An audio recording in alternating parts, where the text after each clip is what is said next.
All right, what is up, folks? Welcome back to another episode of the Help Me Understand podcast. I am your host, Coach J.K. McLeod, and today we are going to be kicking off an episode to talk about creatine. Yeah, one of the most researched supplements out there. However, there's still two questions or topics that seem to be at the forefront of confusion, concern, just not quite sure what direction to go. And those two questions are, when's the best time to take it? And does it lose its effectiveness if you mix it with caffeine, specifically if you, for example, put a scoop in your morning coffee? So I want to take some time to flesh those particular questions or topics out in my style of hopefully helping you understand, okay, where do these questions come from? Where does the confusion necessarily come from? And give you my take as a coach. So before we dig into those, as always, I want to say thank you for choosing to press play on the Help Me Understand podcast.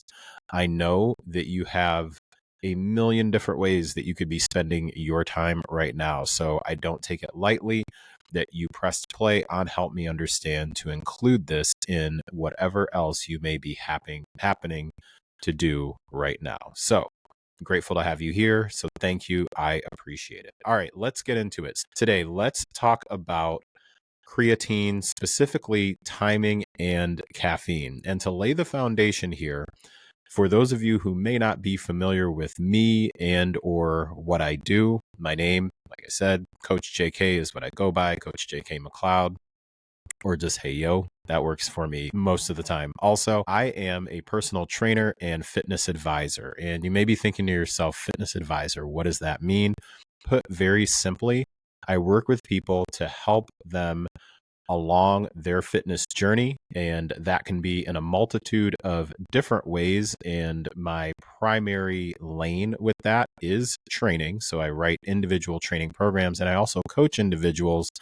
And for a while I was like, man, I'm doing more than just writing these training programs. There's definitely coaching that's going along with this, but coaching didn't seem to quite fit the bill. So fitness advisor felt more in my vibe, as the kids say. And I'm not a kid, but I'm just going to go with it. And fitness advising is all about being able to help point people in the direction that is most likely going to benefit the lifestyle that they're looking for, the goals that they have. And as things evolve over time, think about it like having a concierge, an advisor right there in your pocket to be able to help you navigate all of the different things in this space that continues just to become, from my point of view, more and more confusing. You have so much different information that's coming at you.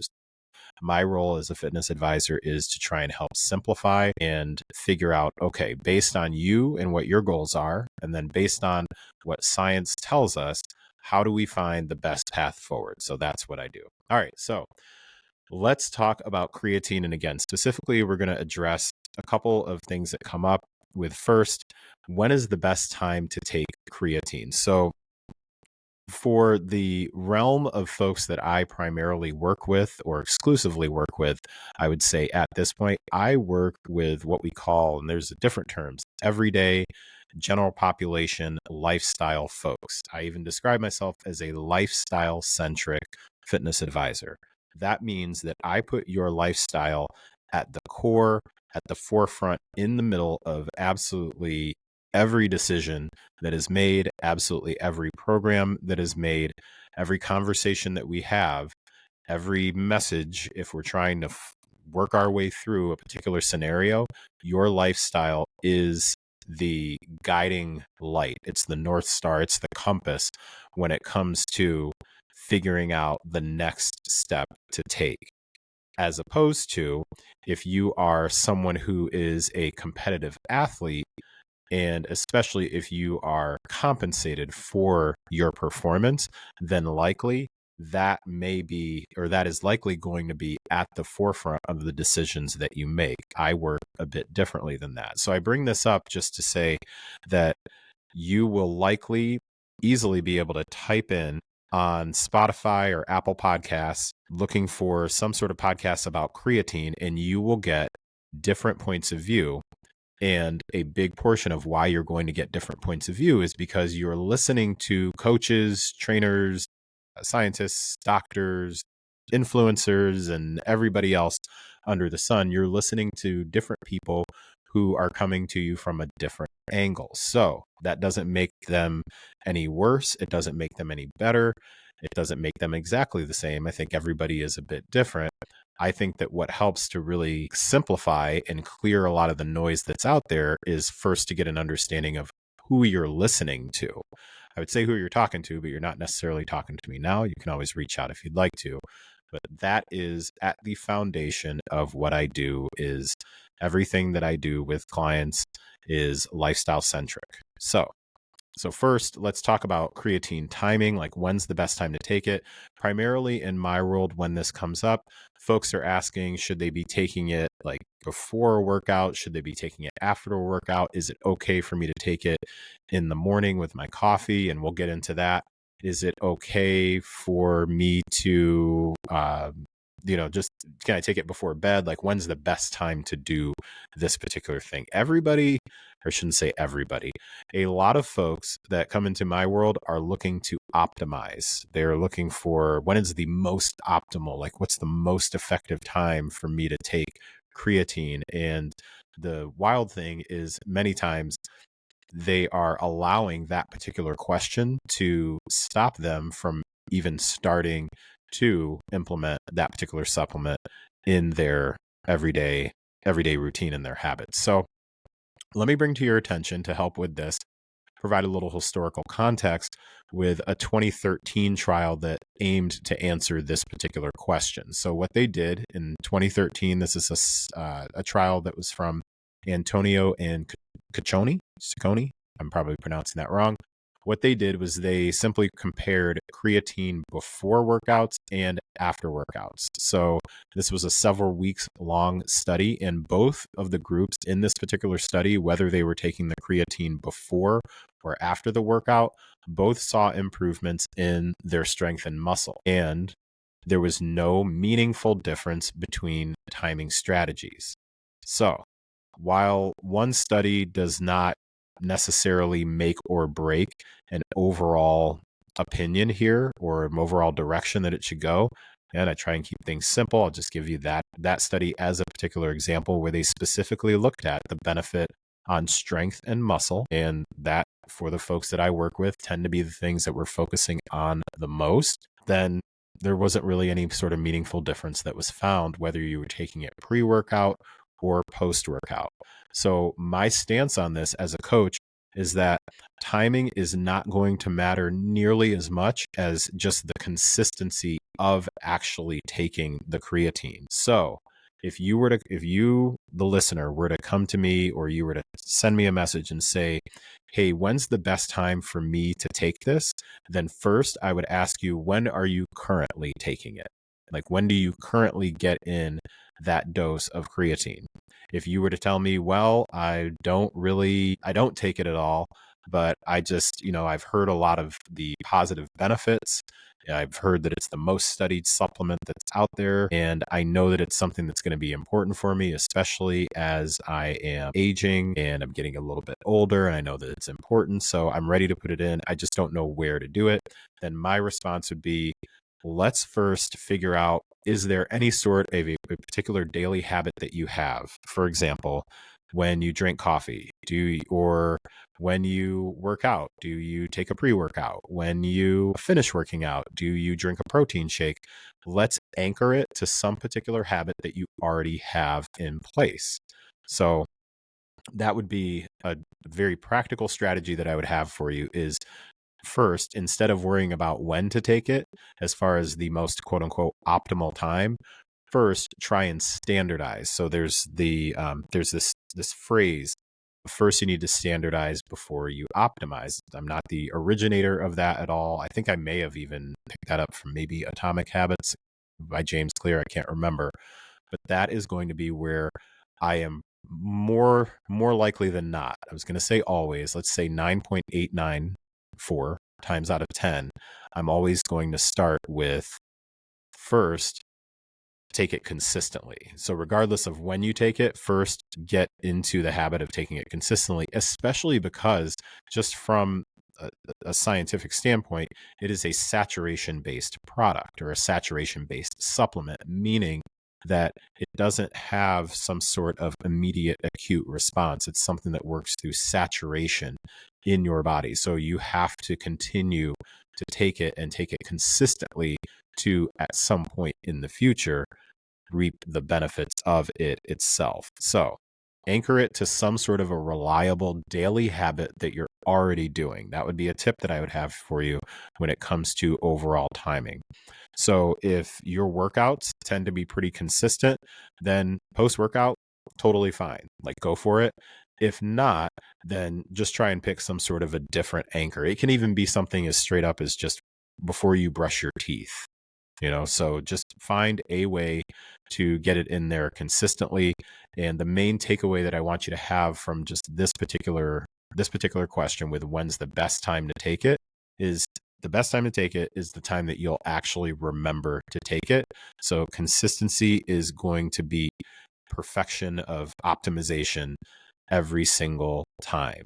So if again, just to wrap this particular one up, if I were to tell you that, and this is a very real example that I've worked through with a handful of people. If I were to tell you that taking it within 30 minutes of after you work out is the optimal time to take it, let's say that you are a normal human. Okay, let's say that you're a reasonably normal human, and you do that perfectly for 2 days, and then on the third day you forget because it's a newer habit. So you have your post-workout shake and you forget to put a scoop of creatine in it.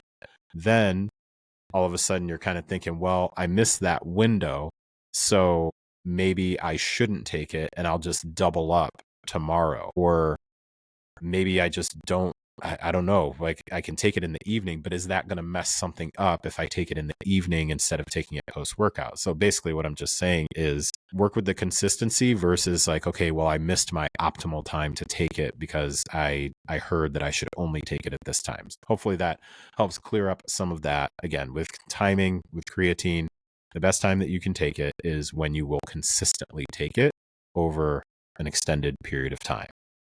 All right, so talking point here number 2 is going to be the combination of creatine and caffeine. And I have to give a quick shout out to my friends Joy and Claire. They are the hosts of Older and Wilder podcast, previously the This Is Joy and Claire podcast, which was previously Girls Gone Wild. Or Girls Gone Wild. No, not Girls Gone Wild. Wow.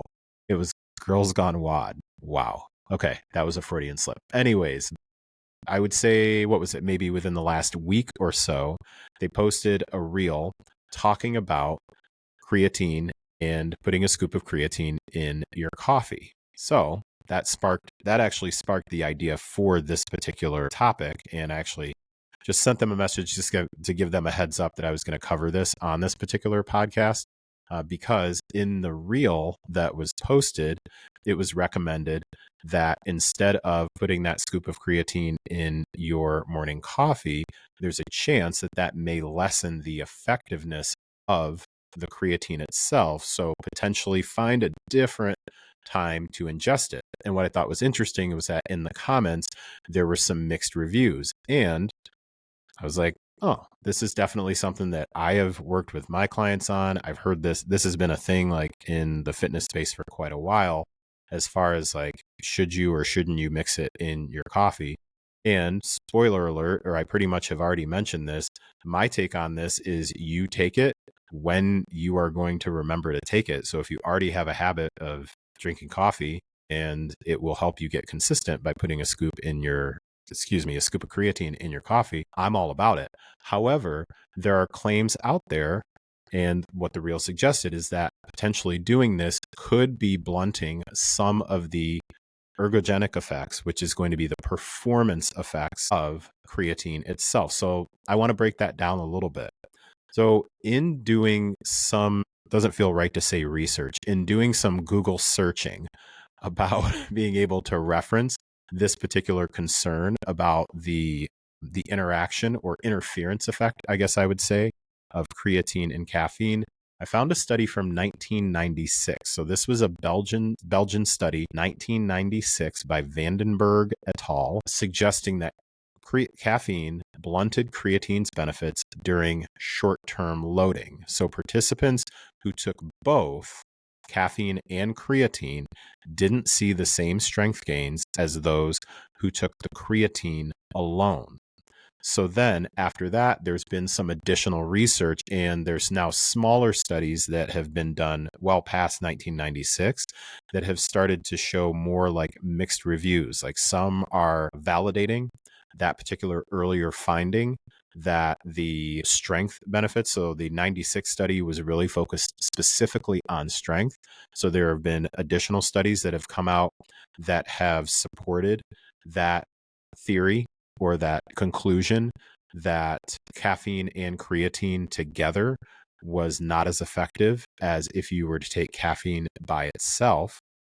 And then there are others that have found the exact opposite. There's a pretty well-known and reputable site called examine.com, and they did a summary, I think this was in the last couple of years, and basically came out and literally just put out the statement that the claim that caffeine cancels creatine isn't well supported. Evidence is inconsistent. And I really tend to lean more on that, specifically because after you start looking into a lot of the studies, or a few of the studies where that are referencing the how do I say this? When you look at the studies that are coming up with the conclusion that caffeine and creatine together is not as effective as if you separate them, the common theme tends to be that they're talking about an overconsumption or a heavy loading phase for the creatine itself. So for example, there was one of the studies that I found that seems to be pretty consistently referenced, where the consumption of the creatine was 20 grams, maybe 15. No, it was 20 grams in this particular study. If you are somewhat familiar with some of the suggestions around caffeine, there's two different ways really that are suggested to approach introducing creatine. I might have just said caffeine, but there are generally two different accepted ways, for the most part, for implementing creatine into your supplementation routine if you've never done it before. Method number one is to do a loading phase. And so a loading phase is where you specifically double and or triple, it's usually triple, maybe even quadruple, the recommended amount for the first few days, so that you can basically speed up the saturation process. So the generally recommended daily dosage for, let's call it maintenance, for creatine is 3 to 5 grams.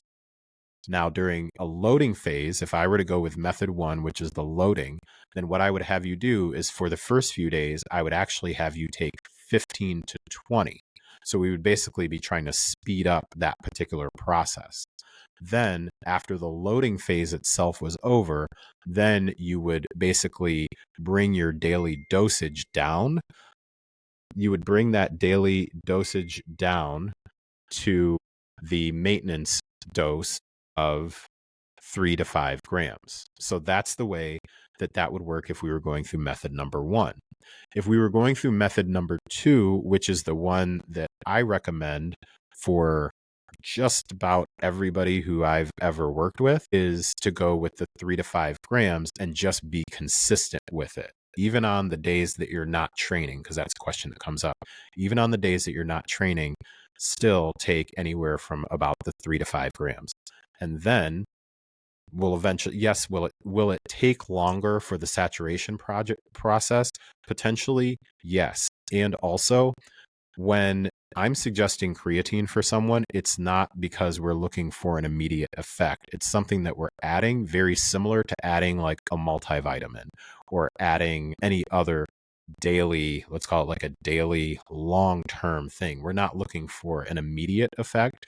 It's something that we're implementing into your daily routine till like the end of time, unless you have specifically been, you've checked with a doctor. So I'd always recommend that people check with their doctor, treating physician, whoever it may be, anybody else that they're working with who has access to like their medical records. If that person is telling you don't take it, then don't take it. Like, do not listen to me when it comes to that. So again, you got method number 1 and method number 2. The reason that I bring this up and spend a few minutes there, let me bring it back in the road, as we would say, is that in the studies where there's reference made to the fact that folks who were combining caffeine and creatine were not getting the same experience or the same gains and not the same effects as those who were separating it. In those cases that I was able to find, they were ingesting more than the recommended 3 to 5. They were 3 to 5 grams. They were ingesting like 15 to 20. So they were going through a loading phase. So as I've tried to pull on the thread of the claims that caffeine cancels out creatine, and I know I'm using strong language there, but that's just probably the easiest way to do it. As I've been pulling on that thread of the claims that caffeine cancels out creatine, more often than not, the common theme has been that the ingestion of creatine was at a much higher level than I would actually recommend. And even in one of the studies, the participants reported back a decent amount of discomfort, especially digestion wise, which would totally make sense because that kind of tends to track when we are working with folks who go through like the whole loading phase. That's one of the reasons that I don't really recommend the loading phase at all. Just wanted to make that clear. There's a couple of other studies. There was a 2022 review that was in a journal called Frontiers in Sports and Active Living, and in that particular one, they did basically not a meta-analysis, but it basically did a recap of a bunch of different studies, and they even concluded in that one, that was about 3 years ago, no strong evidence of harm. But on that particular one, again, they suggested separating caffeine and creatine just to be cautious based on if people were going to be doing high doses and loading phases. Like that's always been the thing, is if you're combining some sort of a high dose, then yeah, that potentially could be a thing. And then last but certainly not least, 2024, there was a study that was published in PubMed that combined creatine nitrate and caffeine, and they tested both exercise and some cognitive outcomes. The cognitive benefits of creatine starting to pick up a little bit more steam in the industry as far as like the argument there. I still am just like overall, the results tend to be overwhelmingly positive. So just don't expect creatine to be any sort of like a miracle supplement. That seems to be the main issue, is people are expecting it's going to be like magical, and it's just not. It's something that takes a lot of time, and it's a saturation based product. So it needs to have time to actually saturate. So in that 2024 study through PubMed, no performance boost necessarily for exercise, but they were finding that a combination of the two, of the caffeine and creatine, did improve cognitive function when looking at things like focus and processing speed for particular problems. So again, my overall interpretation from this as a coach, my stance on this is that for general population lifestyle clients, stirring creatine in your coffee is absolutely fine, especially if it helps you remain consistent. So if you are going to be going through a loading phase, if you decided that that is what you want to do, then I would say, just to be cautious, separate them by a few hours, because just going through the loading phase in 20 grams of creatine alone, like whether you have that with coffee or not, that likely is going to have some, based on the evidence, that would have some sort of distress. So you may feel a bit more bloated when you do something like that. And that also kind of relates to some of the rumors that you hear about, like creatine makes you bloat and all these other things. And one of the contributing factors to that is people going through the loading phase. So just want to close that particular one out of like, listen, if you have been mixing a scoop, like 3 to 5 grams of creatine into your coffee, you do not need to panic at all. Like, don't panic. Whose song is that? There's that song, Don't Panic, at French Montana. There we go. If you know, you know. So don't panic. Continue to do what you've been doing. And still, no strong evidence that there's a complete blunting of the effects of those if you are taking, again, the 3 to 5 grams. Now, if you're going through the loading phase, yeah, I'd say space them out. If you are curious, though, then yeah, go ahead, space it out. Like, put your creatine into your post-workout drink, your post-workout shake, whatever that may be. Like, separate them out and try it. I'd say try it for 3 weeks as a low stakes kind of self-experiment. Make yourself the N of 1. I don't know that you necessarily will notice anything different from recovery effects and things like that. What you may notice is, depending on what your digestive history was before trying this experiment on yourself, you may notice that maybe digestion is a little bit better. But again, there's a lot of individual factors that go into answering that question for yourself. All right. So let's close out with just a few things that I jotted down that I want to make sure that I cover for you. And this is not specifically just about creatine. This is just overall a reminder. Supplements are supposed to be supplements, not substitutes. So they get a lot of the spotlight here. Remember that supplements are simply tools, and the real, like, sustainable results that you are looking for are going to come from consistent training, adequate sleep, and balanced nutrition. Those are the things that really are just undefeated. I call them the basic foundational habits. Eat well, sleep enough, exercise regularly. If you've listened to recent episodes, you've probably heard me say that all the time. Eat well, sleep enough, exercise regularly, and you are likely on the right path to establishing a foundation that will just continue to get more and more solid and continue to close the gap between where you are and where you want to be. So a supplement, like any other supplement, and specifically creatine even, they work best when they're layered on top of those foundational basics, because it's just not magic. So any sort of let's give you some actionable steps here, basically, as we close things out. So 1, pick a time that you will reliably remember and just stick with it. So when it comes to timing, just pick a time that you will consistently do it, and just stick with that. Keep your daily intake steady. I would keep it between 3 to 5 grams a day. I don't recommend, again, going through the loading phase. Just keep it simple, 3 to 5 grams a day.